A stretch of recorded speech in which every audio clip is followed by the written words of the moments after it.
Coming up on Naperville News 17, a resolution for the Naperville Township Road District may be in sight.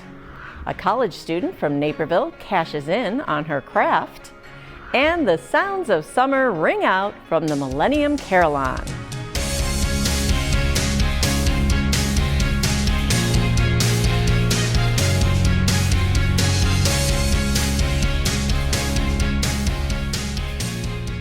Hello everyone, I'm Kim Pierce. Thanks for joining us for this week's Naperville News. A pending state bill could clarify the fate of the Naperville Township Road District. Naperville Township residents voted in April to dissolve the Naperville Township Road District into the township. But that decision is in contrast to a 2017 referendum to consolidate the road district with the Lisle Township Road District. No steps were taken following that vote. Naperville Township officials realized their residents would see increased taxes, while Lisle Township residents would see a tax decrease. House Bill 3676 states, if a township has approved a consolidated road district with another township, but that consolidation is not yet effective, and if the township subsequently approves a referendum to consolidate the road district with the township, then the dual township consolidated road district is void and shall not occur. The bill would provide clarity to the situation after Lisle Township officials claimed the future was still unclear, even after the April 2019 referendum. Naperville Township recently established a task force to look into the best way to merge the road district into the township as a department.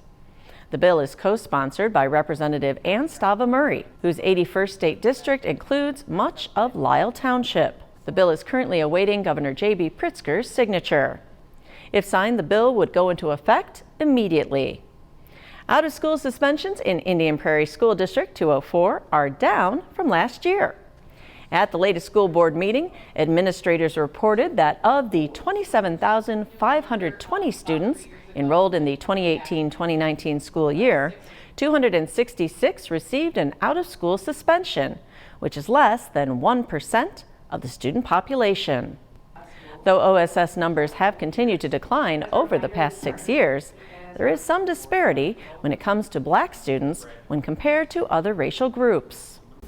9% of the population on the data you're about to receive are African American students in the district, but 33% of them receive out-of-school suspensions.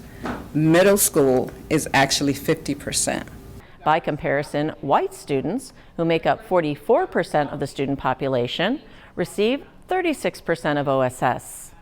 Administrators said they are working with school principals to ensure that no implicit bias is involved in any disciplinary decisions. Students are obviously being reviewed independently and being able to be evaluated based on the behavior that we saw. I believe that we are working to be able to make students and put them in the best position possible to be successful. School District 204 partnered up with 360 Youth Services for the third year to help offer extra counseling services for students. The Naperville Junior Women's Club has a new award to celebrate women doing good in the community. Our own Casey Krajewski was there for its presentation. The Naperville Junior Women's Club recognized several finalists for their first annual Woman of the Year Awards. And when we were thinking of an event that we could tie into raising money for our scholarship program, it really seemed like a natural fit to go out and ask the community to nominate these phenomenal women and quite frankly throw a big party to celebrate all of them. But one finalist stood out. The winner is Emily Erickson Ori, our very first Woman of the Year. Ori was chosen among the impressive group for her work with the Naperville Area Chamber of Commerce and various other charitable efforts around town. All proceeds from the evening benefited the Michelle Lafray Fragoso Scholarship Fund. The fund was renamed in January to honor Fragoso, who was the Director of Communications for District 203 and an active member of the club when she died from breast cancer last year. Her mother, husband, and daughters were at the event to show support for the scholarship. Now having her name on that scholarship fund, to me, there's no better way to honor her memory. And I know that she would be very proud of this too. I know it's a big thing for my daughters also to see sort of that legacy that my wife left and how they, considered her for the naming of this scholarship. Even though it's a scholarship that's been around for a long time, but they decided to name it after her. And to us, it's a huge honor. For Naperville News 17, I'm Casey Krajewski. The NJWC Scholarship Fund has provided assistance to local women and children for 52 years. It's been a rainy spring this year, and unfortunately that means more mosquitoes. But fear not, Naperville News 17's Christian Canizal shares some tips for keeping the bugs at bay. The blood-sucking bugs are back. The crazy weather this spring is causing an increase of mosquitoes. When it's dry, it benefits Culex mosquitoes that can carry the West Nile virus. And when it rains, floodwater mosquitoes pop up as well. The DuPage County Health Department offered up a solution to protect ourselves from the pest. Our recommendation is for folks to take a once-a-week walk around the house looking for those standing bodies of water, as small as a bottle cap even, empty them out. Get rid of those breeding sites. It's one of the easiest things you can do. Another method of protecting yourself is using mosquito repellent. But if you don't have access to that, wearing clothes that protect your skin can also prevent potential mosquito bites. DuPage and Will County and Naperville each set up their own mosquito traps and test them for the West Nile virus. If the disease is detected, the city goes around the trap area and sprays the perimeter using fogger vehicles. Generally, we go in at really early in the morning at like 5 in the morning. So that's when most of the insects, the bees, and most of the beneficial insects are not flying around at that time. So we're targeting the mosquitoes at that time. So most people aren't even out. At the time of this report, there have been 3 cases of mosquitoes carrying the West Nile virus in Will County and 1 in DuPage. You can check out the DuPage County Health Department's website for an update on West Nile activity. For Naperville News 17, I'm Christian Canizal. Naperville's Public Works also uses foggers for public events like Naper Nights and Last Fling. After the break, meet the newly crowned Miss Illinois for America. Give the gift of downtown Naperville. Treat someone special to a great shopping, dining, or spa experience with Downtown Naperville gift cards. Good at more than 150 businesses. Purchase them at 4 convenient locations or online and have them mailed directly to the lucky recipient. Best of all, there's no purchasing fee. Just choose an amount and send. It's that easy. The perfect gift for anyone at any time. NCTV17.com is the best place for you to stay up to date on your neighborhood happenings. Get your local news and sports all on the go by signing up for our daily news update. Naperville Community Television, keeping you informed. There's a new president of the Naperville Park District Board of Commissioners. Rich Janner was unanimously voted by his fellow commissioners to serve as the board's president. Janner said he's most looking forward to the public-facing responsibilities of the position. Engaging residents is my favorite part of the Office of Park Commissioner, and look forward to doing even more of that in the upcoming board year. This will be Janner's 3rd term as president of the board since first being elected as a commissioner in 2011. I think we've got a great board. We function well together overall, and going to be focused on making sure we get projects done on time and under budget, which has been our mantra here, and looking forward to a great board year. Mike Riley will step down as president and return to the role of commissioner, and Mike King will serve as the new vice president. Telecom companies are creeping closer and closer to 5G networks, the next generation of wireless technology. Several organizations came together to host a workshop to discuss what that means for industry.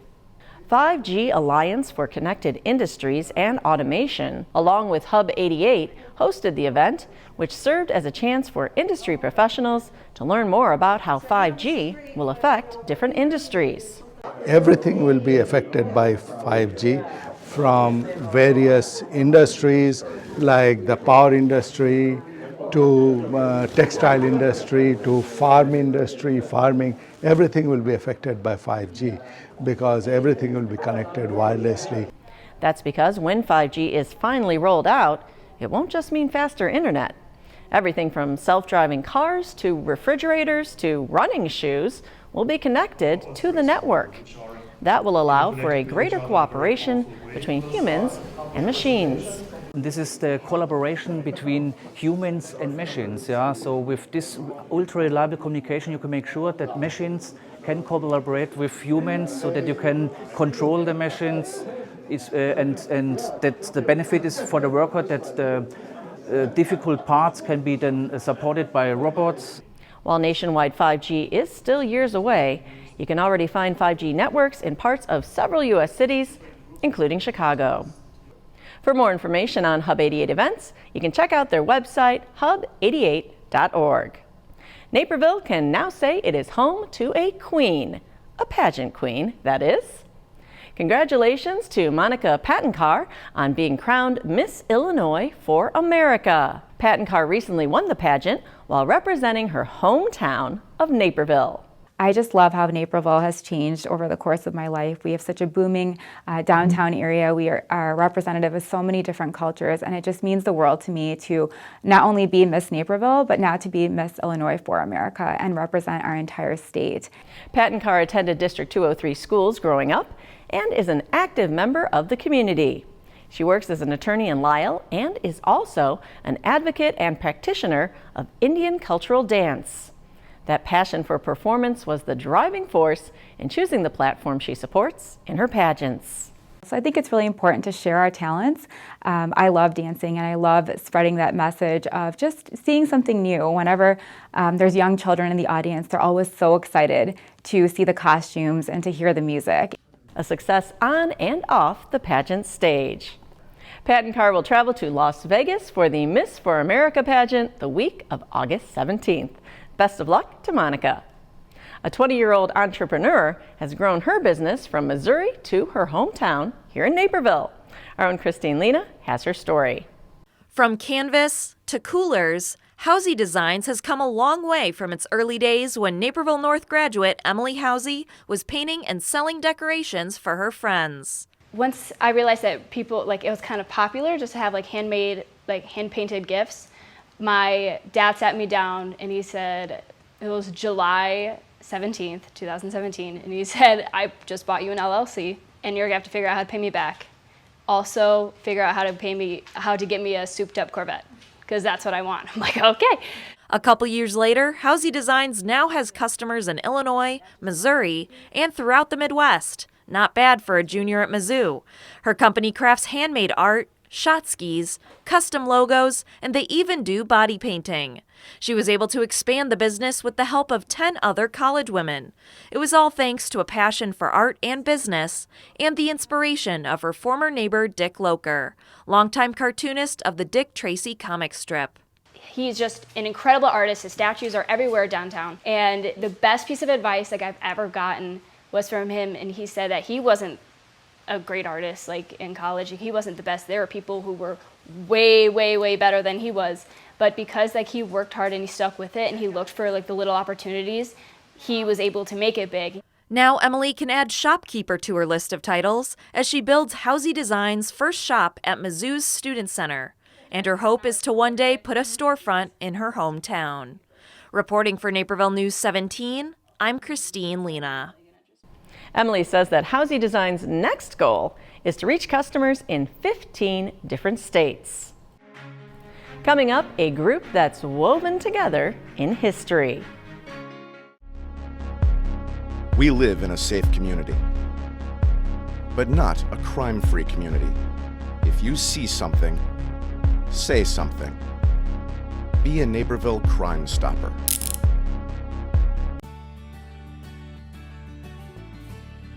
Welcome to Ted's Montana Grill, where Naperville meets the spirit of the American West. Pour over a menu as vast as the American plains that inspired it. The foundation of their menu is bison. Whether you try a signature burger or a perfectly grilled bison steak, you'll wonder where this meat has been all your life. Not only does Ted's deliver on the food, they deliver on hospitality too.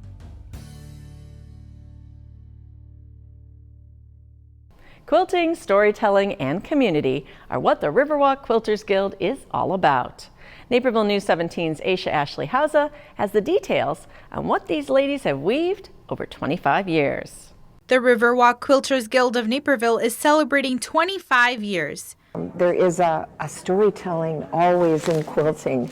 Each story here in our show has a very near and dear, heartfelt story attached to it, and all of us are proud to share them. This group of ladies started out when a number of them noticed there was no group like it, so they started their own. Lorraine Nemo has been there from day one, witness to how the Guild has changed throughout the years. Quilting, I think, when we started was popular but very traditional, and I think in the last 25 years a number of different styles of quilting have emerged. There's hand, machine, and long arm quilting today, and the art of it continues to evolve. It's an old art form that is still thriving today, in new ways. So our soft form of art can be wearable, it can be hangable, it can be on a bed, keeping someone warm. There are just so many venues in quilting. Quilters, fiber artists, or contemporary artists, no matter how they identify themselves or what style they prefer, quilting is about what it means to each member. And now I got to work with it and create something and see how it turned out, and it was really a neat. Instead of taking a pattern and doing what I'm told, I was able to do it how I wanted it and change it up. For me, having something in my hands and the tactile nature of that, and being able to think while I sew, that's really important. And I actually get the chance to travel and teach, so I get to encourage other people to be creative. The group puts on a quilt show every 3 years to showcase the art of what is now 90 members. 2019 marks their silver anniversary and the celebration of a new show, which featured about 300 pieces this year. And I think it's great to show people that quilting's alive. It's not just, like maybe what they think of from 200 years ago. We can do all sorts of different quilts. Although quilting is about the process for some people, it's also about the sense of community that comes with it. I'm here for the relationships. I think anybody can stay at home and sew and quilt and watch YouTube, but we are people who want to come out and be with each other. It's many hours of work, but the final result is worth it. Reporting for Naperville News 17, I'm Aisha Ashley Hausa. The Guild also partners up with the police department to make quilts for abused children. The Naperville Park District's popular summer activity, Children's Lunch Hour Entertainment, is back.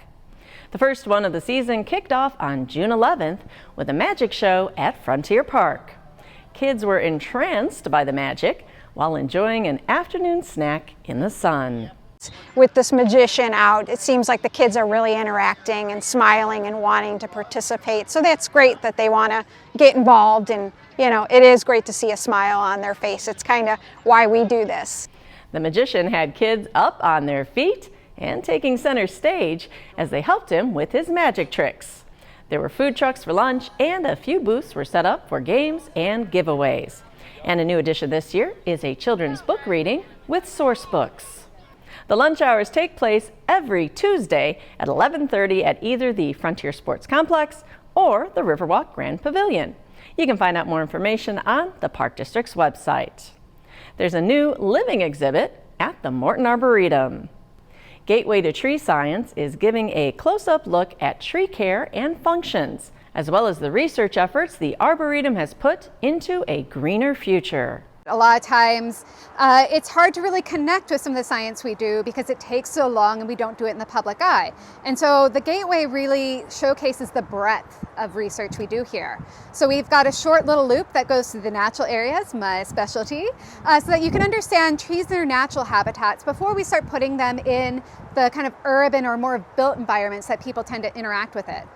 5 different sections of the half-mile loop feature a look at the many facets of trees, including care, cultivation, and soil. The living exhibit features over 170 newly planted trees and shrubs, which will grow and change over time in the exhibit. The Gateway to Tree Science exhibit is located on the east side of the Arboretum near the Oak Collection. A local father and son duo are creating a toy trading app together. Naperville News 17's Christine Lena tells us about Quick Toy. In 2018, domestic toy sales reached $21.57 billion, according to the Toy Association. Seeing the amount of toys build up in their own home, Shabir and his 11-year-old son, Burhanuddin, got an idea to trade their unused ones with other kids in their Riverwoods Elementary community. And soon the self-proclaimed gadget geeks turned their idea into an app.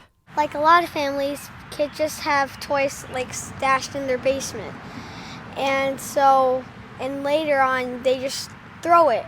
It harms the environment, and kids just want more and more and more toys. So what happens is that you don't waste money, you don't harm the environment, and they get more toys, but by training and meeting new kids. Together, they've worked with Canadian app developer Surind Labs to create Quick Toy, an app for kids to directly trade, buy, sell, donate, and even barter toys with other kids. It uses virtual tokens for the buying-selling aspect as well. 1 token is equal to $1. And ultimately, this app is to be used by the kids. So the parents are in the equation in terms of getting alerts that, look, your child is messaging this child and this is the trade that they're doing. The app is going to be ultra monitored, everyone will be authenticated and so on. So we want to make sure also that it's a safe environment. Although still in the design stage, Quick Toy will focus on the 7 to 15-year-old demographic once complete in a few months. It's really fun because what happens is I just feel the excitement of making something that'll actually help lots of people. A fun way for father and son to connect through tech. Reporting for Naperville News 17, I'm Christine Lena. You can learn more about Quick Toy and be part of the first to know when it debuts by signing up on their website. Up next, a new collegiate summer baseball team that's shrimply the best.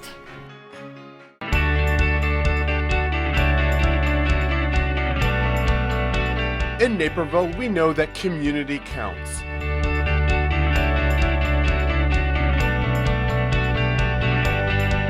In fact, it's in our name. As Naperville Community Television, we have the privilege of showcasing what makes this award-winning city a wonderful place to raise a family, to make a living, and to enjoy life's journey.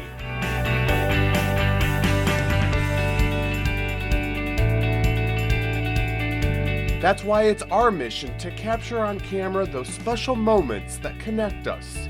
Those stories that impact our lives, stories you won't see anywhere else. So watch Naperville Community Television on air, online, and on social media.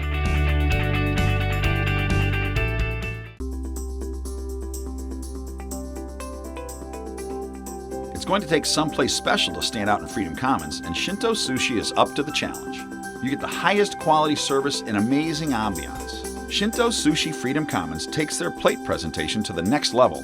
From the bento box lunch specials, to the exquisite sashimi plates, to teriyaki platters, to new twists on Japanese classics. Shinto Freedom Commons masters the art of service and Japanese cuisine.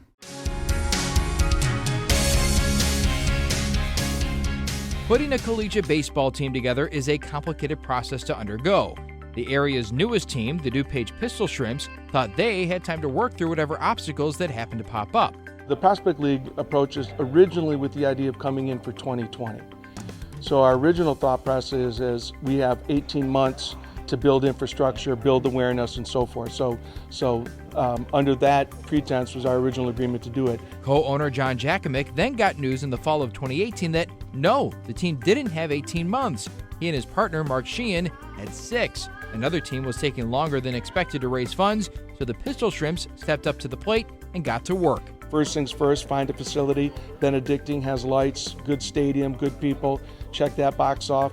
Then it's, we got to sell tickets, we got to map the seats, we got to build sponsors. They also had to find a team mascot, and Pistol Shrimp isn't exactly an obvious choice by just about any metric. It was a writer had listed 5 or 6 names that he thought were cool that nobody was using, and one of them was Pistol Shrimp. And I'd never, 8 months ago, I never knew what a Pistol Shrimp was, so we put that on our list.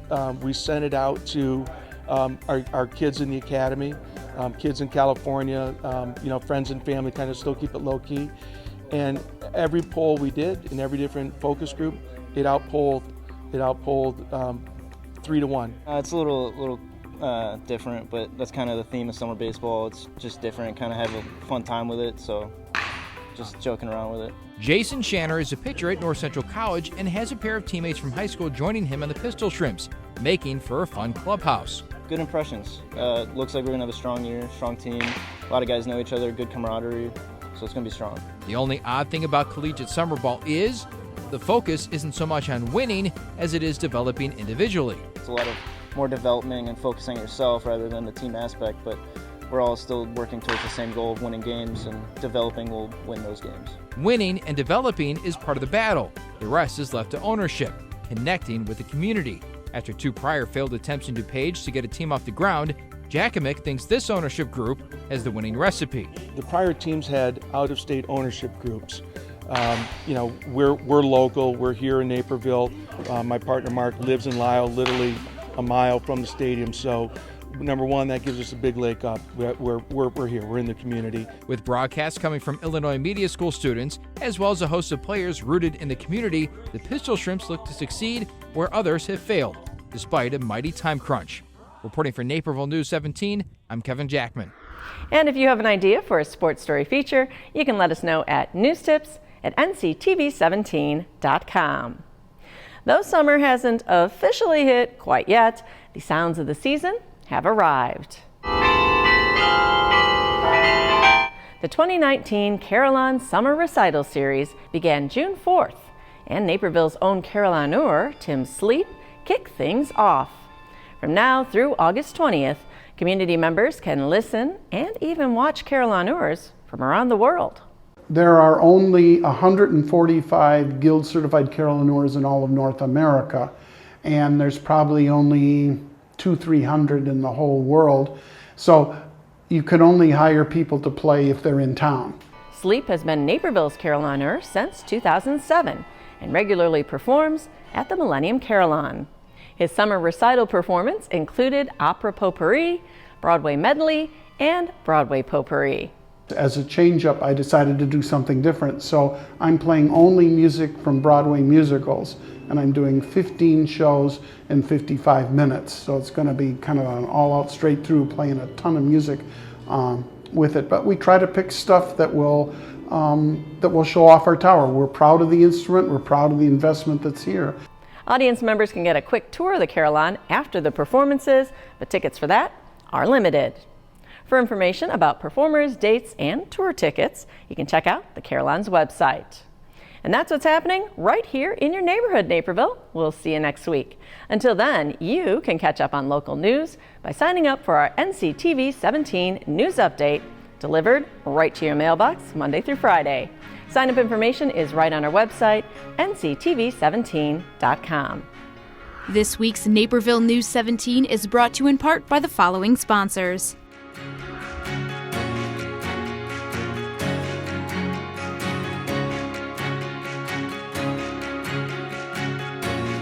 This program is partially funded by a grant from the City of Naperville.